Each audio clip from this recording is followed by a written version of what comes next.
নমস্কার বন্ধুরা, আজকে আমি আপনাদের জন্য বানাবো লাউ ডাল রেসিপি।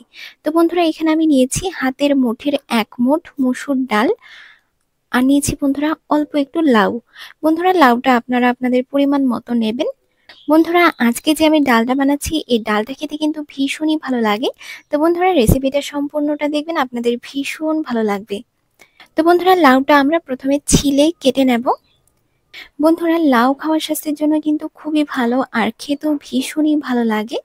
বন্ধুরা, লাউয়ের আমি অনেক রেসিপি দিয়েছি, আপনারা আমার চ্যানেলে গিয়ে লাউয়ের রেসিপিগুলো দেখতে পারেন, আপনাদের ভালো লাগবে। তো বন্ধুরা, লাউটা আমি ছিলে নিয়েছি। এখন আমি লাউটা এরকম টুকরো টুকরো করে কেটে নিচ্ছি। বন্ধুরা, সঠিকভাবে সবজি কাটা শিখতে চাইলে আমার চ্যানেলে গিয়ে সবজি কাটার ভিডিওগুলো দেখতে পারেন, আপনাদের ভালো লাগবে। তো বন্ধুরা, লাউ কাটা আমাদের হয়ে গেছে। এখন আমি লাউটা ধুয়ে নেব। আর গ্যাসের চুলায় কড়াই বসিয়ে দিয়েছি। কড়াইতে আমি দিয়ে দিলাম মসুর ডাল, অল্প একটু লবণ, আর দিয়ে দিলাম অল্প একটু জল। গ্যাসটা অন করে দিলাম বন্ধুরা। আর বেশ কিছুক্ষণের জন্য ডালটা ঢাকা দিয়ে দিচ্ছি, তাতে করে ডালটা তাড়াতাড়ি সেদ্ধ হয়ে যাবে। বেশ কিছুক্ষণ পর ফিরে এলাম বন্ধুরা, ডালটা খুব সুন্দর সেদ্ধ হয়ে গেছে, এই যে দেখুন। এখন বন্ধুরা, আমি এই ডালের মধ্যে দিয়ে দিচ্ছি অল্প একটু জল। ডালটা ভালো করে নাড়াচাড়া করে নিয়ে ডালটা এখন আমরা নামিয়ে নেব।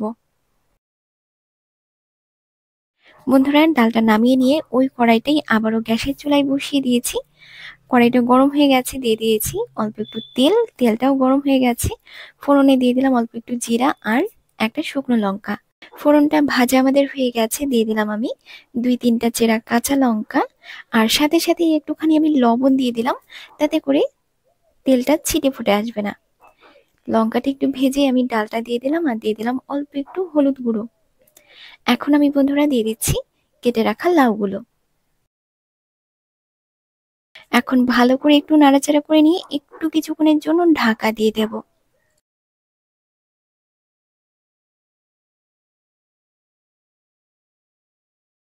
ভালো করে নাড়াচাড়া করে নিয়েছি। এখন আমি একটু কিছুক্ষণের জন্য ঢাকা দিয়ে দিচ্ছি। লাউটা দেবার পরে বন্ধুরা, বেশিক্ষণ কিন্তু ঢাকা দিয়ে রাখবেন না, একটু কিছুক্ষণের জন্যই ঢাকা দেবেন। বেশিক্ষণ ঢেকে রাখলে লাউয়ের সবুজ রংটা ঘোলা হয়ে যাবে। এখন আমি আবারও একটু হালকা হাতে নাড়াচাড়া করে নিচ্ছি। এই লাউ ডালটা আমরা একটু কিছুক্ষণ কষিয়ে নেব।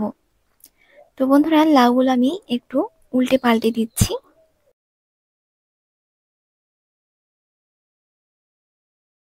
এখন আমি ডালটা আবারও একটু কিছুক্ষণের জন্য ঢাকা দিয়ে দিচ্ছি। একটু কিছুক্ষণ পর ফিরে এলাম বন্ধুরা, ঢাকনাটা আমি নামিয়ে নিলাম।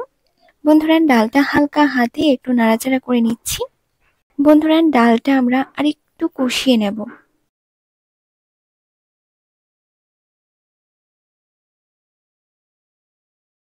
তো বন্ধুরা, ডাল আমাদের কষানো হয়ে গেছে। ডালে আমি পরিমাণ মতো জল দিয়ে দিলাম।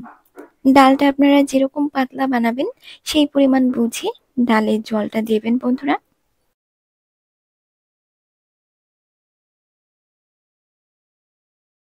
তো বন্ধুরা, ডালে একটু লবণ কম হয়েছে, আমি একটুখানি লবণ দিয়ে দিলাম। বন্ধুরা, লাউ দিয়ে এরকম পাতলা ডাল খেতে ভীষণ ভালো লাগে। যারা ডাল খেতে পছন্দ করে না, তারাও কিন্তু এই ডাল খেতে অনেক পছন্দ করবে। বন্ধুরা, ডাল আমাদের হয়ে গেছে। এই যে দেখুন বন্ধুরা, লাউগুলো সেদ্ধ হয়ে গেছে। তো এখন আমরা ডালটা নামিয়ে নেব। নামানোর আগে দিয়ে দিচ্ছি অল্প একটু ধনিয়া পাতা। ডালে ধনিয়া পাতাটা দিলে ডালটা খেতে আরো বেশি ভালো লাগে।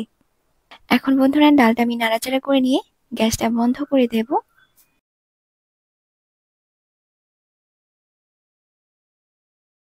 বন্ধুরা, গ্যাসটা আমি বন্ধ করে দিয়েছি। আর দেখুন বন্ধুরা, ডালটা কত সুন্দর হয়েছে। বন্ধুরা, লাউ দিয়ে এই পাতলা ডাল খেতে ভীষণ ভালো লাগে। আপনারা অবশ্যই অবশ্যই বাড়িতে এই ডালের রেসিপিটা ট্রাই করবেন, আপনাদের ভালো লাগবে। যারা ডাল খেতে পছন্দ করে না, তারাও কিন্তু এই ডাল খেতে ভীষণ পছন্দ করবে। খুবই সুস্বাস্থ্যকর একটা রেসিপি বন্ধুরা আপনাদের সাথে শেয়ার করলাম। কেমন লাগলো অবশ্যই কমেন্ট করে জানাবেন। তো বন্ধুরা, আজ এই পর্যন্তই। ভালো থাকবেন সবাই। নমস্কার।